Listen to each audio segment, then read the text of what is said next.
Hello, good people of YouTube. Mountbatten here, and today I'm answering the following question that I get asked quite a lot. Sealord, if you could only buy one premium ship in this game, what would it be? It's a very good and very valid question. Premium ships are not cheap. This is a free-to-play game, so the devs got to make their money somehow, and selling premium ships is one of their main ways of generating that revenue to keep the lights on for the game. So they are quite expensive. I mean, a Tier 8 want to run you around $48 US, Tier 9 about $77 US, Tier 10 about $130-ish US. Now, you can go down in the tiers, and they do get a little bit cheaper, but you guys get the idea. They aren't really cheap until you get to around Tier 5, then they're about 20 bucks a pop, which again is a lot for a digital item. That's how much a lot of DLCs cost nowadays. But anyway, that's another video for another day, the cost of premium ships. So it's a very valid question because, again, you're going to be spending quite a bit of money on these premium ships, and naturally not everyone has hundreds of dollars to dump into this game. So if you're going to buy a $48 Tier 8 premium ship or a $77 Tier 9 premium ship, you're going to want a darn good one. So let's also take a look at real quick what premium ships are used for, what their primarily goals are. There's three main goals to premium ships in my mind. The first one is farming.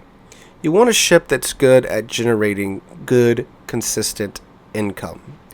Premium ships get a boost to this because they're premium ships, so they get a built-in economic boost to their earnings, to their credit earnings, to all their XP earnings.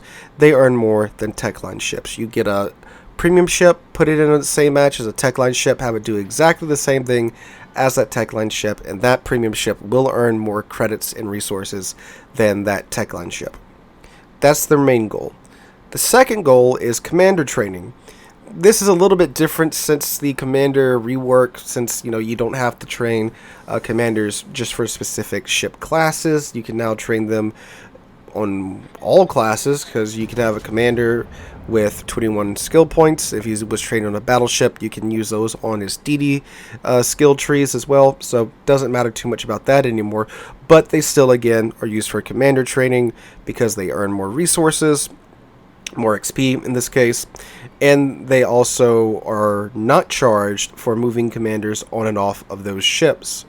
So like, let's use Iowa and Montana for example. Let's say you just got done grinding your Iowa out, you got like an 18 or a 19 point commander on that Iowa, and you want to move into the Montana you just got done grinding. Well, in order to get that commander on that Montana retrained, you have to pay for him to get retrained, either with Elite Commander XP or free XP or through doubloons, or you can, of course, just grind out the reset, and eventually he will have his skills back at full power. But premium ships, it's free to move them on and off premium ships, so if you're training a commander out on a premium ship, it's free to move them off of that, or free to move them onto there as well. So the final one is fun. Premium ships, in my mind, should be fun, enjoyable ships to play as well. They shouldn't be frustrating ships. Now, there's quite a few Techline ships in this game that are very frustrating to play, that you just have to kind of, grit your teeth and get through them, get through the grind to get to the next ship. Premium ships should be, at the bare minimum in my mind, an enjoyable experience. So, with that criteria out of the way, what ship did I select? Well, it was quite difficult. I was going back and forth between one or two or three ships, but I finally decided that if I could only buy one premium ship, it would be the Tier 8 Premium American Battleship, the Alabama. Why? Well, looking at it through the three main goals of a premium ship, first off, credit earning. So the end screens that you'll see going on in the background, because I'm probably going to have to run two of the matches that I had in the Alabama because they were pretty short matches. I was only running the first level of economic bonuses. I wasn't running the green or the blue or the red, just the first level, the one that they give out the most often. And this ship consistently printed credits for me. Now, is it printing credits to the level of like the Missouri? No, of course not. It's the Alabama. It's not the Missouri. It doesn't have the broken economy. But she's still printing 500,000 or just under 500,000 credits every single match. And these are matches that are losses too. So these aren't matches that are going for long times. These are rollovers. And these are average matches, and that's what you're going to be watching in the background. I'm not showing you some super amazing gameplay of the Alabama. I'm showing you what you're going to be experiencing a lot playing at Tier 8, so you know what you're getting into with the Alabama. And when I say she performs well in your average game, she performs well in your average game. So yeah, no cherry-picked matches going on in the background.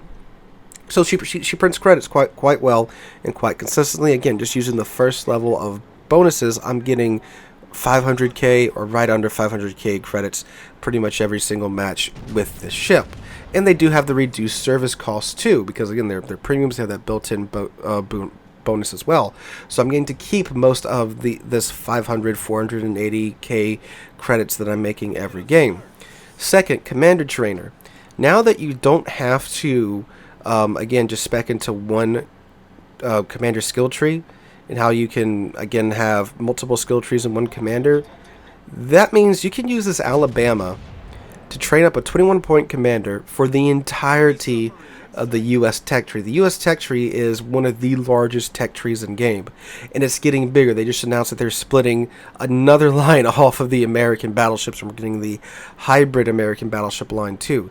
So that means you have 2 cruiser lines, a DD line, a CV line, and coming soon 3 BB lines that you can train commanders on with this ship.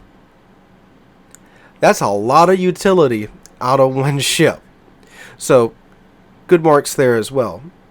And thirdly, is she fun and enjoyable to play? Yeah, she is. Now, she's not a radical departure from the American battleship playstyle by any stretch of the imagination. In fact, she plays very similarly to the North Carolina. Now, of course, the Alabama is the South Dakota class, North Carolina is the North Carolina class. They're different ships, but they play pretty similarly. The only real difference is that the Alabama's guns are slightly less accurate than the North Carolina. She doesn't have the 2.1 Sigma of the North Carolina, so you have to play her a little bit closer, but she's also much more well protected than the North Carolina. And if you've heard me talk about the Alabama beforehand, I will have said something along the lines of she's one of the few Tier 8s that don't really care that they're in a Tier 10 game, because this ship double up tiers very well. Now, am I saying she's like perfectly fine in a Tier 10 game? No, obviously not, and especially with a lot of the changes and new ships and new things that we're getting at Tier 10. Obviously, she doesn't fare as well as she used to, but compared to the other Tier 8 battleships, she does quite well. You have 9 16-inch guns with American AP, that wonderful American super heavy AP that is fantastic at chunking things for far more than a 16-inch gun should at Tier 10 with a ship that can perform pretty well there. And while the guns aren't as accurate as the North Carolinas, they are still one of the more consistent set of Tier 8 battleship guns. Now again, I'm not telling you that the guns are laser accurate or anything, but you can look for yourself in the background. The dispersion is, again, not laser accurate, but it's definitely consistent. And once you get used to the dispersion pattern on the Alabama, you'll be able to land your shots pretty consistently well. The only real downside to the guns is the velocity, because again, it's a 45 caliber gun. It's not a 50 caliber gun like the Iowa, so the shells do kind of just twaddle out of the barrel at 702 meters a second. So no, sorry, 701 meters a second. Again, super heavy AP, short barrel compared to like the Iowa and the Montana. So the shells do travel quite slowly. So at longer ranges, you're going to have difficulty landing shots unless you're shooting at a very large target like a Preußen or a GK or a carrier.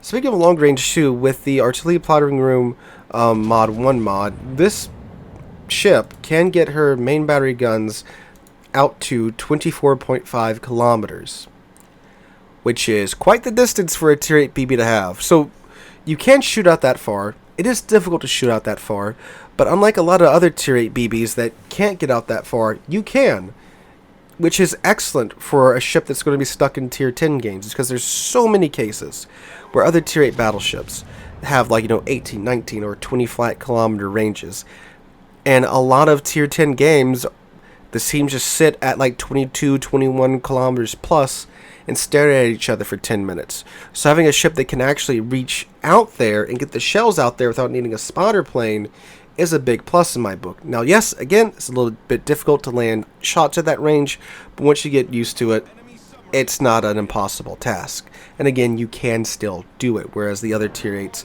can't really do that. Not to mention, too, like I said, the ship is really tough.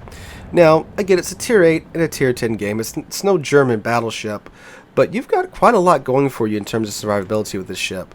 First off, you have 63,300 hit points, and you get 49% torpedo damage reduction, which is one of the best sets of torp protection in the game. 49% of torp damage reduction. Almost 50%. That's up there with the Yamato in terms of torpedo protection. This is on a tier 8 BB. So, Shimakaze torps are going to hurt a lot less if you eat them on the torpedo belt. Same with those random DD torps, submarine torps that aren't double pinged. You're going to eat a lot less damage from those than you would in other tier 8 battleships as well. And of course, too, the armor overall, much more well armored than the North Carolina. Still coated in 32, but her Citadel's not exposed, which means she's so much more difficult to hit in the Citadel than the North Carolina, where you can kind of like just sneeze on it. And Citadel, that poor ship. This ship, she either has to be turning extremely hard and on a hard roll, or at long range to get Citadels with that plunging fire effect. Now, one rare thing that's super rare today is her AA. She has an AA rating of 84, and it actually works. Alabama used to be a no-fly zone back in the day. Like, you did not go near this ship if you wanted to have your planes intact in a CV. Post-CV rework, she's not that great anymore, but she still can shoot down planes. She's one of the few ships today that can still do that, which is a rarity. And even tier 10 CVs. Now, of course, like the Nakamov, that thing doesn't care about AA, but against the other tier 8 plus CVs, so tier 8 and tier 10, you'll be able to actually defend yourself, unlike other tier 8 battleships that just have a nice fireworks show going on for the enemy CV.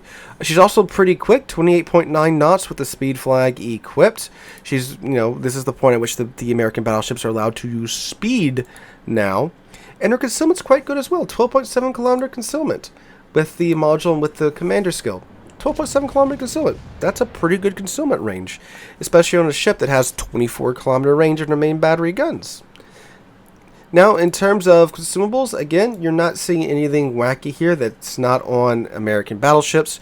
You get the standard repair party, regens 379 HP per second. It's active for 30.8 seconds. It cools down in 76 seconds. And you get the excellent American battleship damage con, which is active for 22 seconds, which is very nice, and regens in 76 seconds. So you don't get the quick cooldown time damage con like the Hill like her sister does in Massachusetts, but with how tough the ship is and playing at mid to longest ranges, you'll be able to be just fine. And when you do need to get in there at medium to close range, the ship has enough armor, and the guns at close range will most definitely hit and hit hard. So you'll be a good, fearsome, medium range battleship in the Alabama here. So again, you play it very similarly to how you play the Techline American battleship. So if you're already good and comfortable and familiar with the Techline American battleships, it's just more of that here with the North Carolina, but you play her more at midish range rather than mid to longish range. But she can do long range if you have to. And not to mention, too, this is a real still historical ship, so you can actually see your ship in real life if you're ever passing along I-10 through Mobile. Now, of course, that has no bearing on how the ship performs in game. I just think that's a neat addition that you can, play the ship in game, then go check out the ship in real life. Now, a lot of you are probably wondering, well, why didn't you just say get the Kearsarge? It's a tier 9 premium that has tier 10 firepower. And Kearsarge was one I was considering, but again, we're talking about buying a premium ship, dishing out cash for a premium ship. You can get the Kearsarge for free. So this was just in reference to the ships that you can buy only for cash. Of course, I would recommend getting the Kearsarge first. It's a free coal ship. You can get that ship after just getting your 3 daily coal containers for 4 to 5 months, you can get that ship complete for free, and that's also another excellent resource ship or premium ship, whatever you want to call it, as well. But in terms of the ships that you can just outright buy, this is the one I would recommend. Why a tier 8 not a tier 9? Well, because tier 8s can't see super ships, and super ships kind of put a dampener on your day. But tier 8s don't have to deal with them. They can have to deal with tier 10s, and they get an economic bonus from dealing with tier 10s too. That's why I would definitely recommend this one, because this one is one of the few that can reach out and actually touch a tier 10 tech. Well, it doesn't really matter what ship it is, a tier 10 ship, and get that bonus income from doing damage to a tier 10 ship. So, yeah. So, guys, that's my 2 cents on that subject. I did answer this question, like, I think almost 2 years ago, but so much has changed in the past 2 years in the game. I thought it would be pretty apt to go ahead and update this, my answer to this question. So, again, let me know what you guys think about this in the comments down below. What would be your one and only premium ship if you could only buy one premium ship for the game? You guys let me know what you guys think about that in the comments down below. I hope you're having a wonderful Tuesday. If you enjoyed today's video, make sure to drop a like, leave a comment, and subscribe to the channel. We're on our way to 40,000 subscribers. We're getting very close to that goal. We are going to be doing a giveaway once we reach that goal, so make sure you stick around for that. Again, hope you guys are having a wonderful Tuesday. Have a wonderful week. Hope to catch you guys in the next one.